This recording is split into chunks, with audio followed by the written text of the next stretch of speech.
Hi friends, पिछले video में हमने झारखंड बीएड एंट्रेंस एग्जाम्स के हिंदी के मॉडल प्रैक्टिस सेट 1 को डिस्कस किया था। तो आज के इस वीडियो में हम लोग उसी के सेट 2 को डिस्कस करने वाले हैं। आज भी हम लोग हिंदी के 15 क्वेश्चन को डिस्कस करेंगे जो कि एग्जाम में पूछा जाता है। दोस्तों चलिए वीडियो को स्टार्ट करते हैं। क्वेश्चन नंबर 1 है कि निम्नलिखित में से कौन सी बोली अथवा भाषा हिंदी के अंतर्गत नहीं आती है। तो यहाँ पे इसका राइट आंसर हो जाएगा तेलुगु। तेलुगु जो है वो हिंदी के अंतर्गत नहीं आती है। दूसरा क्वेश्चन है निम्नांकित ध्वनियों में से कौन सी ध्वनियाँ नवीन विकसित है, जिसका निर्माण जो है वो नया नया किया गया है। तो यहाँ पे आप देख सकते हो कि ख अंगा और ग अंगा जो है वो नवीन विकसित है। यहाँ पे ख और ग के नीचे जो है वो बिंदु दिया गया है, आप इसे ध्यान में रखिएगा। तीसरा क्वेश्चन है तपोवन किस संधि का उदाहरण है। दोस्तों इस टाइप का क्वेश्चन अगर आपसे पूछा जाए संधि से रिलेटेड, तो आपको सबसे पहले इसका संधि विच्छेद करना है। जो शब्द दे रखा हो उसका संधि विच्छेद करना है। तो तपोवन का संधि विच्छेद तपा और +1 हो जाएगा। तो यहाँ पे आप देख सकते हो यहाँ पे विसर्ग और व्यंजन वर्ण का मेल है, तो ऐसे शब्द को क्या कहते हैं, विसर्ग संधि। ठीक है, तो यहाँ पे विसर्ग संधि हो जाएगा। ऐसा संधि जिसमें विसर्ग और व्यंजन या फिर स्वर का मेल हो तो उसे हम लोग विसर्ग संधि कहेंगे। तो यहाँ पे राइट आंसर विसर्ग संधि यानी कि ऑप्शन नंबर सी हो जाएगा। चलिए अगला क्वेश्चन है कौन सा शब्द योगरूढ़ है। तो सबसे पहले आप ये जानिए कि योगरूढ़ शब्द किसे कहा जाता है। तो वैसा शब्द जिसका निर्माण यौगिक शब्द के समान ही होता है लेकिन योगरूढ़ शब्द विशेष अर्थ को व्यक्त करता है। तो इसके अकॉर्डिंग यहाँ पे हो जाएगा जलज। जलज मतलब क्या होता है, जल में उगने वाला। और अगर हम इसका संधि विच्छेद करें तो जल प्लस ज हो जाता है। तो यहाँ पे ज जो है वो प्रत्यय जोड़ा गया है। ठीक है, तो यहाँ पे राइट आंसर जलज होगा। क्वेश्चन नंबर 5 है कि उत्पत्ति के आधार पर संज्ञा के कितने भेद हैं। दोस्तों जनरली आप लोग ग्रामर में देखते होंगे कि संज्ञा के 5 भेद बताया जाता है, लेकिन अगर आपको उत्पत्ति के आधार पर पूछा जाए तो उत्पत्ति के आधार पर संज्ञा के केवल 3 ही भेद होते हैं। कौन कौन से होते हैं, जातिवाचक, भाववाचक और व्यक्तिवाचक।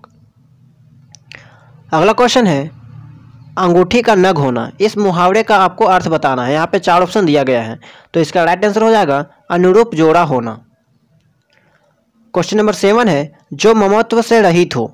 ठीक है, जो ममता से रहित हो इसका मतलब हुआ, तो इसका यहाँ पे राइट आंसर हो जाएगा निर्मम। अनेक शब्दों के लिए एक शब्द। ये बहुत ही इंपॉर्टेंट टॉपिक है, आप इसके सारे इंपॉर्टेंट क्वेश्चन को अच्छे से याद रख लीजिएगा। क्वेश्चन नंबर 8 है असुर का प्रवाची नहीं है। इनमें से देखिए क्वेश्चन में नहीं दिया गया है। ठीक है, तो यहाँ पे इसका राइट आंसर हो जाएगा अमर। ये जो है वो असुर का प्रवाची नहीं बल्कि विलोम शब्द है। प्रतिदिन शब्द किस समास का उदाहरण है। तो ध्यान से आप देखोगे तो यहाँ पे प्रति प्लस दिन यानी कि प्रति अव्यय जो है वो दिया गया है, तो यहाँ पे हो जाएगा अव्ययी भाव समास। क्वेश्चन नंबर 10 है निम्नांकित शब्दों में से कौन सा शब्द क्रिया विशेषण है। क्रिया विशेषण शब्द किसे कहते हैं, जो क्रिया की विशेषता बताता है। तो यहाँ पे धीरे धीरे जो है वो राइट आंसर हो जाएगा। चलिए क्वेश्चन नंबर 11 देखते हैं। क्वेश्चन नंबर 11 है निम्नलिखित वाक्य को पढ़िए तथा उसमें कारक के सही भेद को पहचानिए। देखिए इस लाइन को आप ध्यान से पढ़िए। हे प्रभु मेरी इच्छा पूर्ण करो। दोस्तों इस लाइन में आपको साफ साफ दिख रहा है कि यहाँ पे किसी को संबोधित किया गया है। ठीक है, प्रभु को संबोधित किया गया है, तो यहाँ पे हो जाएगा संबोधन कारक। क्वेश्चन नंबर 12 है कौन सा शब्द बहुवचन है। तो यहाँ पे इसका राइट आंसर हो जाएगा प्राण।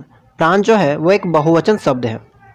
चलिए इस अगला में क्या करना है आपको कि इस गद्यांश को आपको पढ़ना है और नीचे 3 क्वेश्चन दिया गया है, उसका आंसर आपको बताना है। तो हम आपको सीधा सीधी इसका जो है वो आंसर बता देते हैं, आप इस गद्यांश को पढ़ लीजिएगा। क्वेश्चन है कि फ्रांसीसी क्रांति के समय, यहाँ पे 4 ऑप्शन दिया गया है। तो फ्रांसीसी क्रांति के समय नेपोलियन फ्रांस का राजा था। ठीक है, देखिए ये आंसर यहाँ पे दे रखा है, आप इसे पढ़िए। फ्रांसीसी क्रांति के समय वह फ्रांस का सम्राट बना। सम्राट मतलब राजा, तो यहाँ पे राइट आंसर राजा हो जाएगा। नेपोलियन की मृत्यु हुई। तो नेपोलियन की मृत्यु सेंट हेलेना द्वीप में हुई थी। देखिए यह आंसर आपको यहाँ पे दे रखा है। अंत में उसे बंदी बनाकर सेंट हेलेना के द्वीप में भेज दिया गया जहां उसकी मृत्यु हुई। तो सभी क्वेश्चन के आंसर जो है इस पैसेज में दिया है, आप अच्छे से पढ़ के इसका आंसर जो है वो ढूंढ सकते हो। अगला है ट्रेफलगर के युद्ध में 4 ऑप्शन दे रखा है, तो यहाँ पे हो जाएगा नेपोलियन की पराजय हुई। ठीक है, देखिए यहाँ पे कहाँ इसका आंसर है, आप इसे खोज सकते हो। देखिए ट्रेफलगर और वाटरलू के युद्ध में वह इंग्लैंड से पराजित हुआ। ठीक है, तो नेपोलियन की हार हुई थी। तो आई होप कि वीडियो आपको समझ में आया होगा। अगर आप ऐसे ही आगे के सेट 3, सेट 4 और सेट 5 को देखना चाहते हैं, इसके अलावा आप दूसरे सब्जेक्ट के भी सेट को देखना चाहते हो, तो आप कमेंट कीजिए, हम कोशिश करेंगे कि उस पर जल्द से जल्द वीडियो लाएं। और अगर आप इस चैनल में नए हैं तो चैनल को सब्सक्राइब जरूर कर लीजिएगा। मिलते हैं अगले वीडियो में।